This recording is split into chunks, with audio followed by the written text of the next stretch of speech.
शिक्षा सभी शास्त्रों का निचोड़ है कि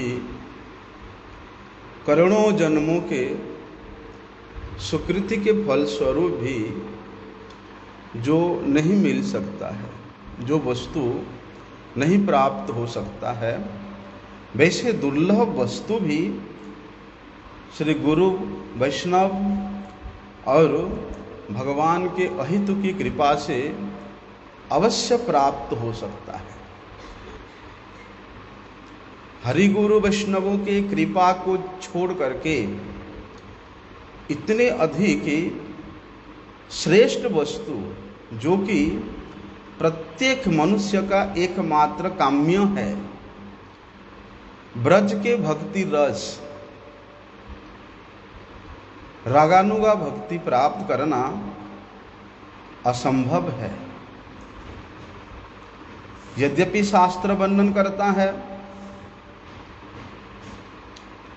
कि कोटि जन्म सुकृतिर अपि न लभ्यते, करोड़ों जन्मों की सुकृति के फलस्वरूप भी बोलते हैं नहीं मिलता है।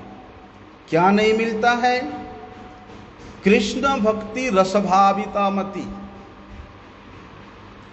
कृष्ण भक्ति के रस से भावित जो मति है, ऐसा मति करोड़ों स्वरूप भी प्राप्त होना संभव नहीं है। लेकिन हरि गुरु वैष्णवों के अहेतु की कृपा से वे अवश्य प्राप्त हो जाता है। इसलिए इस प्रकार की कोई कुतो अपि लभ्यते, प्राण देना पड़े तो प्राण देकर भी उनका सेवा करो। अच्छा, उनके भाव को कैसे खरीद सकते हैं? हम तस्याग्रजं स्फुटं प्रेम्णा नित्यं स्मरणं तदातं शृणुमनः। कहते हैं वहां पर यदि जिस किसी भी संप्रदाय के वैष्णव से यदि दीक्षा ग्रहण किया जाए, शिक्षा ग्रहण किया जाए, तो उसमें क्या इस प्रकार कृष्ण भक्ति रसभाविता मति अर्थात रागात्मिका भक्ति के साथ जो व्रत में रह करके राग के अनुसार, प्रीति के अनुसार सेवा करने का परम सौभाग्य प्राप्त होता है, क्या वो मिल सकता है या नहीं मिल सकता है? अनेक वैष्णव संप्रदाय है। कल हम लोग चर्चा कर रहे थे, प्रभु जी आए थे यूएसए से, डॉक्टर साहब, वो बोल रहे थे ना, आज ही तो चर्चा कर रहे थे राधा कुंड परिक्रमा करते करते कि मध्व संप्रदाय जो कि भगवान लक्ष्मी नारायण को मुख्य रूप से लक्ष्य करके उनका प्रतिपूजन करते हैं, उनका आराधना करते हैं, क्या मध्व संप्रदाय के अनुगत होकर के या मध्वाचार्य जी के शिक्षा में अनुप्राणित होकर के या मध्वाचार्य जी ने जो तत्व सिद्धांत स्थापित किया उसके अनुगत होकर के क्या हम लोग इस ब्रज के रागात्मिका भक्ति को प्राप्त कर सकते हैं, या उसी संप्रदाय से आते आते भगवान स्वयं श्री चैतन्य महाप्रभु जी जो रागात्मिका भक्ति का प्रचलन किया, रागानोक रस ब्रज रस का प्रचलन किया, क्या यहां प्राप्त हो सकता है?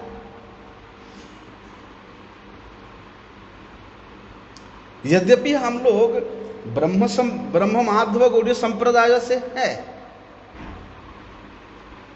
लेकिन माधव संप्रदाय से होने पर भी वहां पर वे ब्रज के जो पारकिया भाव स्वरूप रागात्मिका भक्ति है उसमें हम लोग अनुप्राणित हो सकते हैं। और एक प्रश्न हुआ था, जैसे पुष्टि मार्गीय वल्लभाचार्य जी ने पुष्टि मार्ग का प्रारंभ किया, उससे पहले वे रुद्र संप्रदाय से आते हैं।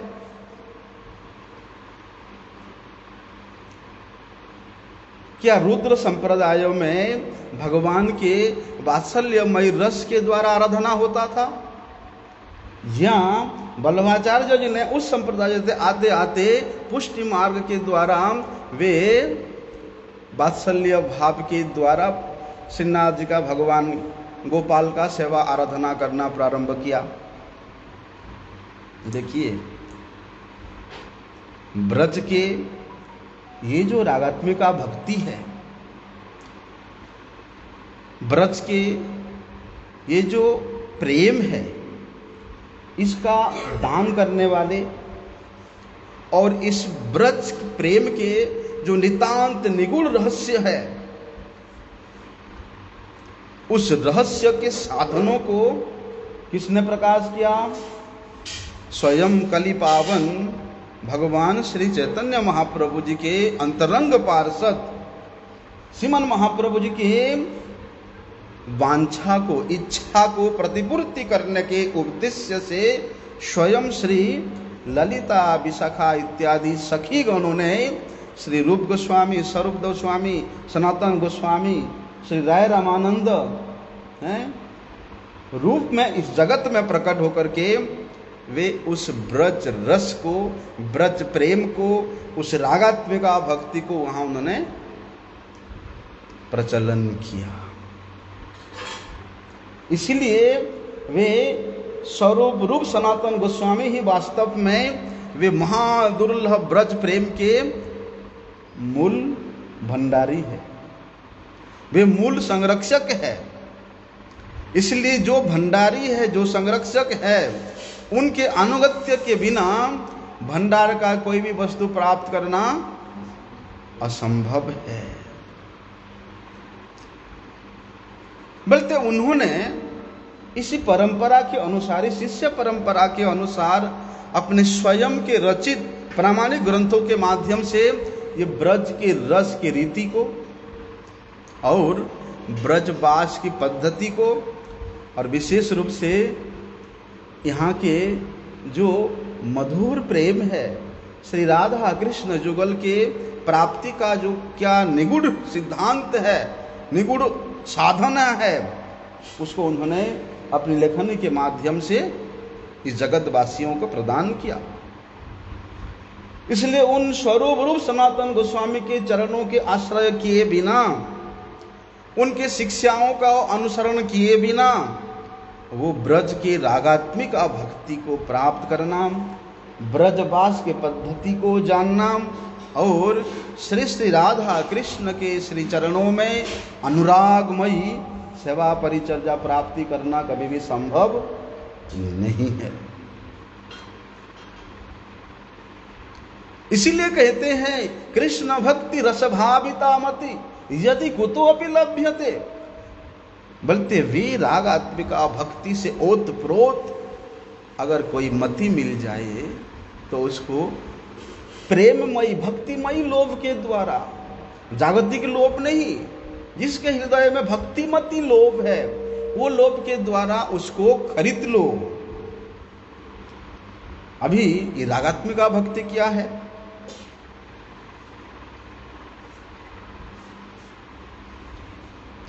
बोलते हैं जो भक्ति सराग, राग के द्वारा, राग के साथ किया जाता है। किस प्रकार के राग? हम लोग भक्ति रसामृत सिंधु में रूप गोस्वामी जी के रचित ये सिद्धांत में श्रवण करते हैं।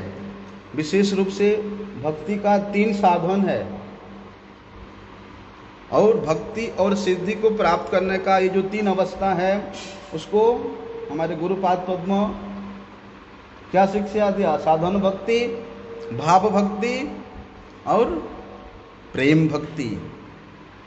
साधन भक्ति के परिपाक होने से वो भाग भक्ति होता है और भाव भक्ति के परिपक्व अवस्था में वे प्रेम भक्ति होती है।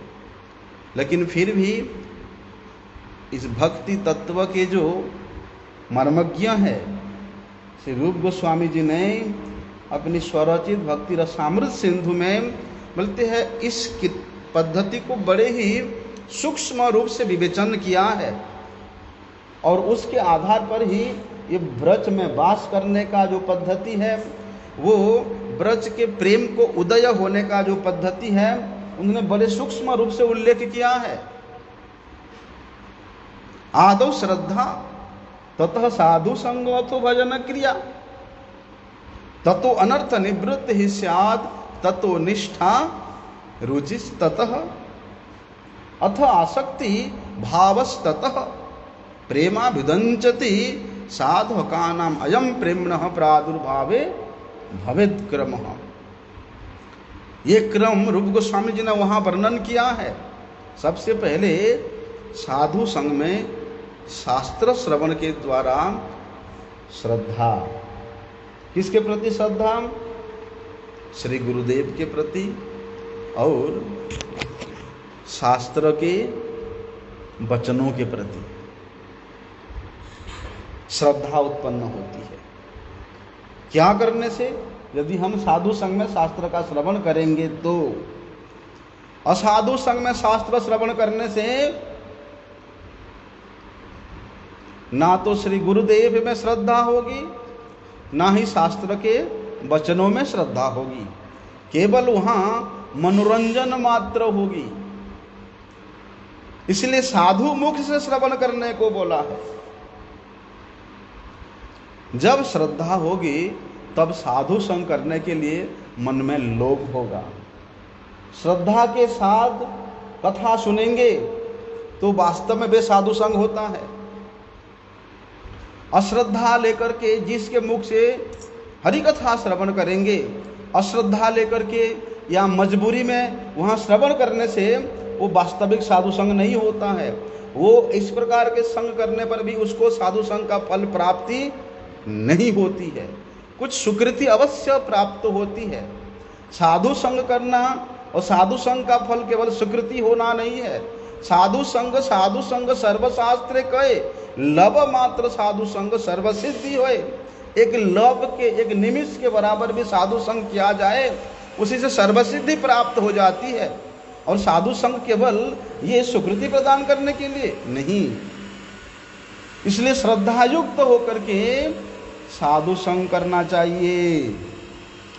तब जाके भजन किया है, भक्ति किया है, वो जान सकेंगे। तब जाके भजन क्रिया प्रारंभ होती है। भजन क्रिया प्रारंभ होने से पहले अनर्थों की निवृत्ति नहीं होती है। जब वास्तव में भजन क्रिया प्रारंभ होगा तब हमारे हृदय का सभी प्रकार के अनर्थ निवृत्ति होती है। चाहे वो प्रारब्ध अनर्थ हो, चाहे अप्रारब्ध हो। प्रारब्ध अपराध सभी प्रकार के नाश होना ही वास्तव में अनर्थ निवृत्ति होता है। अनर्थ निवृत्ति होने के बाद तब जाके निष्ठा होती है। निष्ठा मतलब भजन में कितना भी बाधा आए, विघ्न आए, विपत्ति आए, उसी से टस से मस नहीं होना, क्योंकि निष्ठा है उसका। ऐसा निष्ठा कि थोड़ा सा बुखार हुआ तो अपने सभी नियम को छोड़ दिया। गुरु आश्रम में रहते रहते किसी से लड़ाई हो गया तो गुरु आश्रम को छोड़ दिया। दूसरी जगह में थोड़ा सा सुविधा मिल गया तो गुरु सभा को, गुरु आश्रम को छोड़ करके और कहीं चला गया। ऐसा निष्ठा नहीं। वास्तव में गुरुदेव का संग किया है, साधु संग किया है, तो उसका अनर्थों की निवृत्ति होगी ही होगी। तब जाके उसका भजन में निष्ठा होगा। कितने भी प्रलोभन आ जाए, ऐसा निष्ठा। हमारे परम गुरु जी के पास वो हरिद्वार में वो सेठ सेठानी प्रलोभन दिखाया था। तब तो गुरुपाद पद्म अपने गुरुदेव के चरण आश्रय नहीं किए थे, लेकिन नहीं करने से पहले ही ऐसा निष्ठा गुरुपाद पद्म के प्रति, भगवान के प्रति, शास्त्र वचनों के प्रति कि नहीं,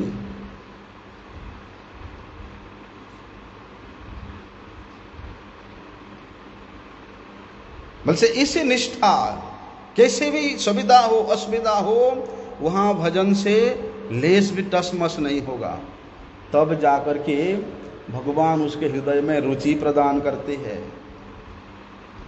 भजन में उसका वृद्धि पूर्वक अनेक प्रकार की अभिलाषा होती है। किस प्रकार से भजन का वृद्धि होगा, भजन में आगे बढ़ेगा, भगवत प्रसन्नता के लिए प्रयास करेगा, वो रुचि होगा तभी तो करेगा। तब जाकर के रुचि युक्त होगा कि सेवा करने से तब आसक्ति हो जाता है। हैं, मैं हूं नहीं यहाँ पर, ठाकुर जी का सेवा कैसा हो रहा होगा, ठाकुर जी का श्रृंगार कैसा हो रहा होगा, हमेशा मन में एक व्यथा रहेगा कि मैं ठाकुर जी की सेवा को छोड़ करके 2-4 दिन के लिए चला गया कहीं। मतलब सेवा के प्रति, भजन के प्रति एक स्वाभाविक जो आकर्षण है, भजन के प्रति भी और भजनीय वस्तु के प्रति भी, दोनों के प्रति आसक्ति तभी होती है। आसक्ति जब तक नहीं होगा तब तक भाव कहाँ से होगा। आसक्ति के बाद भाव उदय होता है, भाव के बाद प्रेम उदय होता है। बोलते साधकों में प्रेम आविर्भाव का यही जो क्रम है, यही प्रायिक क्रम रूप गोस्वामी जी ने वहाँ वर्णन किया है। इसलिए विशेष रूप से साधकों में साधन करते करते अनेक प्रकार के भाव जागरित होती है। उन भावों को रूप गोस्वामी जी ने वैधि और रागानुगा भाव से 2 भाग में विभक्त किया है साधन भक्ति को। कैसे? देखो, ये भक्ति करते करते, चाहे वो वैधि भक्ति हो चाहे वो रागानुगा भक्ति हो, भक्ति करते करते भक्ति के फल स्वरूप साधन भक्ति में जो प्रेम का उदय होता है और रागानुगा भक्ति में जो प्रेम का उदय होता है, उसको रूप गोस्वामी जी ने बड़े सूक्ष्म रूप से विवेचन किया है। ऐसे नहीं कि साधन भक्ति में प्रेम उदय नहीं होता, साधन भक्ति में प्रेम उदय होता है और रागानुगा भक्ति में प्रेमोदय तो होता ही है, लेकिन दोनों में इतना सूक्ष्म विचार है, उसको रूप गोस्वामी जी ने सिद्धांत के द्वारा स्थापित किया है। और जब तक इस सिद्धांत को हम लोग नहीं जानेंगे, नहीं अनुभव करेंगे, तब भगवान के इस ब्रज के जो लीला है, चाहे वो सख्य लीला हो, चाहे वो वात्सल्य लीला हो, चाहे वो माधुर्य लीला हो, उसको हम लोग कभी भी नहीं समझ सकते। क्या कहते रूप गोस्वामी जी वहां पर कि यत्र रागन अवाप्तत्वाद प्रवृत्तिर उपजायते शासने नैव शास्त्रस्य सा वैधिर्भक्तिरुच्यते शास्त्रोक्त्या प्रबलया तत्तत् मर्यादया नमीता वैधि भक्तिरियम केश्चित् मर्यादा मार्ग उच्यते। लोग भक्ति में किस प्रकार से प्रवृत्त होते हैं भक्ति साधन करने में? एक तो भक्ति के प्रति जिसका लोभ है, लोभ के कारण भी भक्ति के प्रति आकृष्ट होकर के भगवान का भजन करता है। दूसरा, शास्त्र में जो निर्देश दिया है, शास्त्र के जो अनुशासनात्मक वचन है, उससे प्रेरित होकर के कोई भगवान का भजन करता है। तो जिस भक्ति के साधन में राग के द्वारा, मतलब रुचि के द्वारा, लोभ के द्वारा, आसक्ति के द्वारा प्रवृत्त होकर के जो भजन किया जाता है, वास्तव में वो रागानुगा भक्ति, वास्तव में वो रागानुगा भक्ति है। राग के द्वारा जो किया जाता है और शास्त्र के डर से, शास्त्र के शासन से प्रेरित होकर के, शास्त्र के वचनों में प्रवृत्त होकर के जो भक्ति करते हैं, उसको वैधि भक्ति कहते हैं। लेकिन कहते हैं ब्रजवासी जनों में, ब्रजवासी भूमि जने, ब्रजवासी जन में सुस्पष्ट रूप से ये जो राग है, रुचि है, आसक्ति है, वो रहता ही है। चाहे ये ब्रज के गौ हो, चाहे यहाँ के मृग हो, चाहे यहाँ के पशु पक्षी हो, चाहे यहाँ के बंदर हो, कखटी नामक बंदर ही क्यों ना हो, हैं? इनमें सुस्पष्ट रूप से श्री कृष्ण के प्रति राग रहता है, अनुराग रहता है, रुचि रहता है। इसी को रागात्मिका भक्ति कहते हैं। तो कहते हैं इसी रागात्मिका भक्ति का जो अनुगमन करता है या अनुसरण करता है उसको रागानुगा भक्त कहते हैं, रागानुगा भक्ति कहते हैं। तो कहते हैं इस प्रकार के भक्ति के द्वारा अनुप्राणित जो भगवत भक्त जन है, भगवत रसिक जन है, उनके चरणों में शरणागत हुए बिना ये जो लीला है इसको कभी भी हम लोग अनुभव नहीं कर सकते, नहीं समझ सकते। इसलिए काल मैं इस बात को बोल रहा था कि अपने स्वयं की व्याख्या के द्वारा, स्वयं के मन में प्रेरित भाव के द्वारा इतना सामर्थ्य नहीं है कि हम लोग भगवान के सिद्धांत को स्थापित करें, भगवान की लीला के क्या तात्पर्य है उसको हम लोग अनुभव कर सकें। तो वहाँ क्या हुआ था, हमेशा जितने भी माता यशोदा प्रयास करती कन्हैया को बांधने के लिए, हमेशा 2 उंगली कम ही पड़ जाता था। तो कल हम लोग श्रवण किया कि एक तो रस्सी माता का साधन है और दूसरा भगवान का कृपा है। भगवान के कृपा के बिना और स्वयं के चेष्टा के बिना भगवान को वशीभूत नहीं किया जा सकता। तो मैया ने श्री कृष्ण को बांधने का जो क्रम है उसको नहीं छोड़ा, लगी रही मैया, बांधती रही। गोपियां रस्सियां ला करके जोड़ते जा रहे हैं और मैया बांधने का प्रयास करती जा रही है। सभी गोपियां ये लीला को देख करके हंस रही है। और गोपियां हैं खड़े इंतजार कर रहे हो, रस्सी बांधेगी फिर बांधेगी, हाँ मतलब इंतजार करते रहे, देखते रहे माता को, देख रहे कि क्या हो रहा है। मैया आदेश दे रहे कि ओढ़ लाओ, ओढ़ लाओ। सभी गोपियां वहां ताली बजाकर कहती, अरे मैया इसके कपाल में ब्रह्मा ने बंधन लिखा ही नहीं है, तो तू किसको कैसे बांधेगी? विधाता ने इसके कपाल में बंधन लिखा ही नहीं है। मैया भी सोचती है, अरे लज्जित हो जाती है कि ये मेरे पेट से जन्मा हुआ बच्चा है और मैं उसको नहीं बांध सकी। तब यशोदा मैया भगवान नारायण की शरण में जाती है और मन ही मन भगवान नारायण से प्रार्थना करती है कि हे नारायण, तुम मेरी सहायता करो। यदि आज मैं मेरे लाला को नहीं बांध पाऊंगी तो ये मेरे लिए बड़ी लज्जा की बात होगी। आप तो भक्तों की लाज रखने वाले हो, इसलिए मेरे लाज रखो। मैया का इतना परिश्रम हो रहा था कि मैया का मुख एकदम लाल हो गया था, मुंह से पसीने के बूंद मोती की भांति गिर रहा था। तो इस दृश्य को सुखदेव गोस्वामी जी ने श्रीमद् भागवत में वर्णन किया है कि स्वमातु स्विन्न गात्राया विस्त्रस्त कवरस्रजः दृष्ट्वा परिश्रमं कृष्ण कृपया आसी स्वबंधने।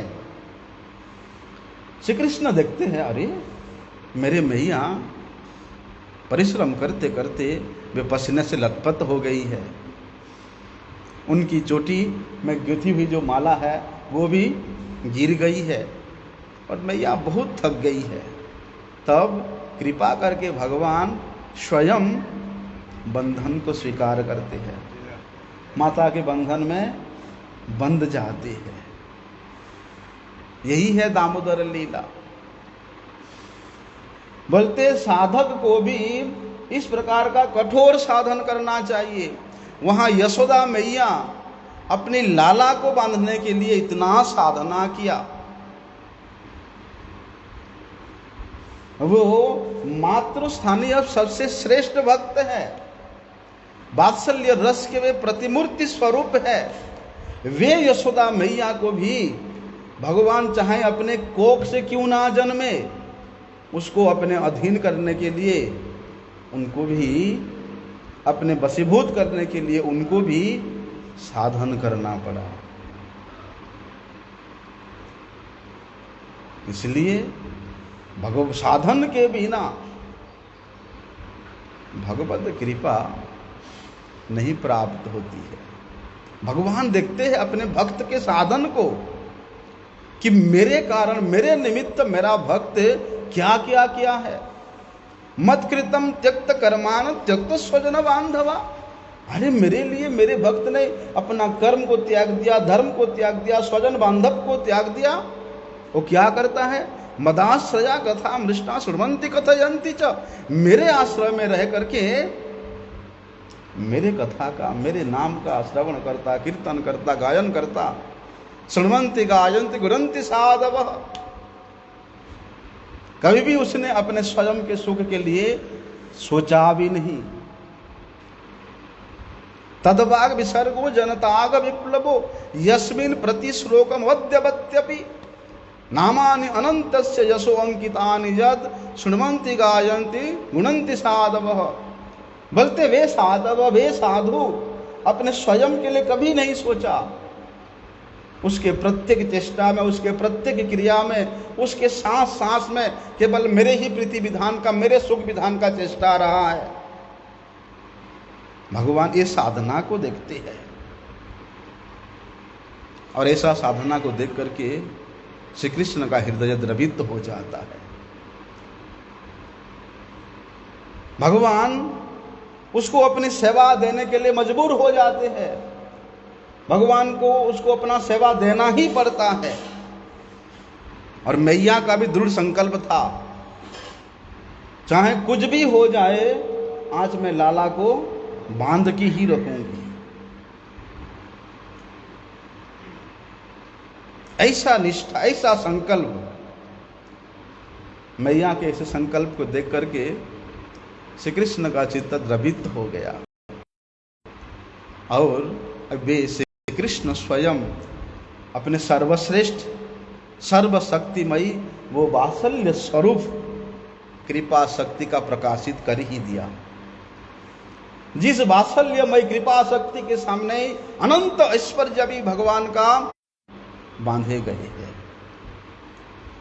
इसलिए जिस प्रकार मैया का संकल्प एकदम अड़िंग था, ठीक उसी प्रकार भगवत प्राप्ति करने के लिए इच्छुक साधक के भी ऐसा साधन भजन होना चाहिए, ऐसा भाव, ऐसा उत्कंठा होना चाहिए, ऐसा संबंध, ऐसा ममता होना चाहिए, भगवान के प्रति ऐसा प्रीति होना चाहिए।